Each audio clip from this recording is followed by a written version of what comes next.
Roma, região metropolitana de Belo Horizonte e os bárbaros. Em todas as instâncias do governo de Minas, da mais alta até a mais técnica, estão sendo ignorados os alertas e os apelos das prefeituras impactadas pelo projeto em formato de travessia urbana do futuro rodoanel da região metropolitana de Belo Horizonte. Levado à frente a quatro mãos pelo governo e pelas empreiteiras interessadas, não poderia ser muito diferente de um formato que maximiza os lucros, joga alguns bilhões de soluções nas contas públicas e desrespeita a população, boa parte dela humilde e ignorando o que está sendo engendrado. Para atingir o objetivo que une Estado e empreiteiras escancaradas pela Lava Jato, durante as audiências públicas, não se apresenta nem se dá oportunidade ao projeto alternativo das prefeituras, que é muito mais econômico, humano, desenvolvimentista, socialmente e ambientalmente correto. Não se permite, assim, uma comparação que mostraria como existem números inconsistentes e omissões de alguns bilhões de gastos. A melhor proposta, a das prefeituras, não vai gerar demolições, desapropriações de moradias, descaracterização urbanística de bairros, impactos em áreas de preservação.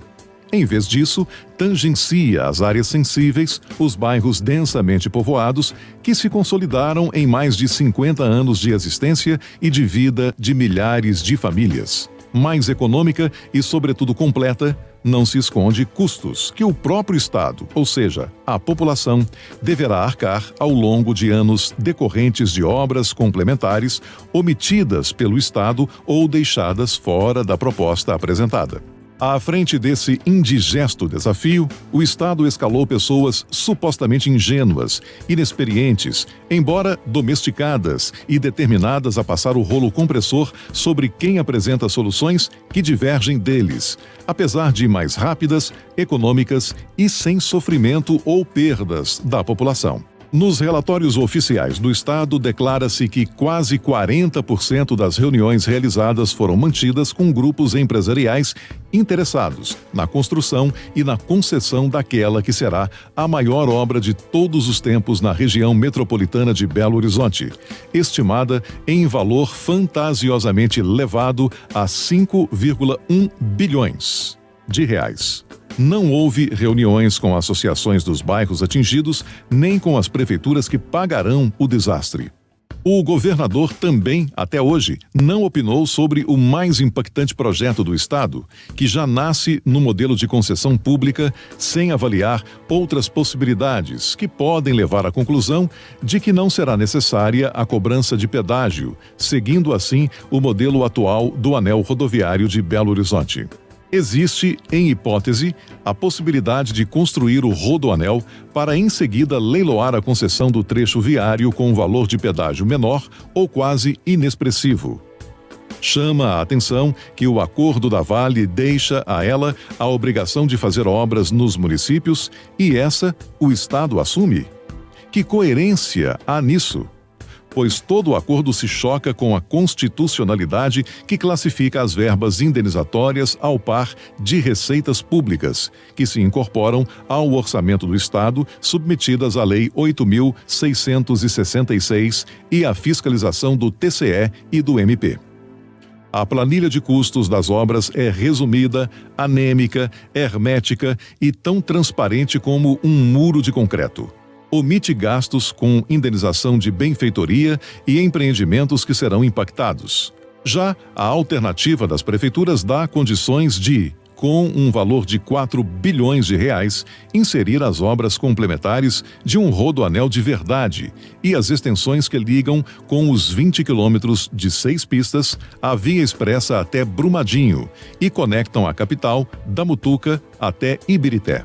Ainda não há um número minimamente suficiente de transposições, como viadutos e trincheiras, nem a reconstrução de redes de drenagem, esgoto, água, energia e fibras óticas. cerca de 2 bilhões de reais, ou 3 bilhões de reais, necessários e não considerados, ficarão em seguida suportados pelo erário público, ou mais simplesmente por privações suportadas pela população de toda a Minas Gerais.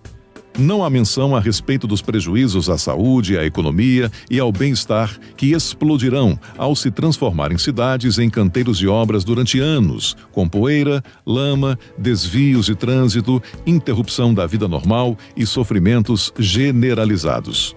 A proposta alternativa das prefeituras, aquela em formato de anel de verdade, que incomoda o Estado, transita apenas em áreas rurais, fora das APAs, e de expansão urbana, sem prejuízo aos moradores, sem obrigatoriedade de pedágios que, no fim, serão de apanágio, provavelmente de operadoras escancaradas pela Lava Jato. Esta alternativa dos municípios nem sequer é considerada, divulgada, discutida, mas comparada ao monstro de Frankenstein, do Estado como se não existisse. Também o traçado do governo Zema, por não cortar as BRs 381 e 262, despejará milhões de veículos a cada mês nos percursos densamente povoados de Betim e Contagem, eternizando nas 24 horas do dia o inferno no trânsito e os ruídos da poluição sonora. Bem diferente dos concessionários da via, já carimbados como donos do maior negócio de todos os tempos em Minas, que, por sua vez, terão como morar em Paris ou em algum paraíso de águas limpas, combatendo a monotonia da Dolce Vita, na produção de filmes sobre como pilharam o Brasil. A proposta do Estado até agora foi conduzida por ventrílocos das empreiteiras, que tiveram como mandamento o pedágio que deverá remunerar as empreiteiras. O povo que se lixe, como fez notar o governador em relação aos rombos da CEMIG que ele, entretanto, não relaciona à empreiteira mineira rainha da Lava Jato. Faltam peças importantes e lógica nessa narrativa. A lavagem se insere bem em cérebros despreparados, mas não se sustenta numa realidade correta à luz da verdade. Estarrece que o conceito universalmente utilizado nos países mais civilizados e até nos menos, nesses casos, é o de vias que contornam a área urbana consolidada com anéis viários. Anel, como diz a palavra, passa por fora do dedo, não o corta ao meio. Minas parece passar pelo flagelo que Roma suportou no fim do Império, com hordas de bárbaros saqueando suas riquezas, demolindo o passado e arrasando o futuro. Dessa vez, querem também levar as esperanças de progresso e os bens das próximas gerações.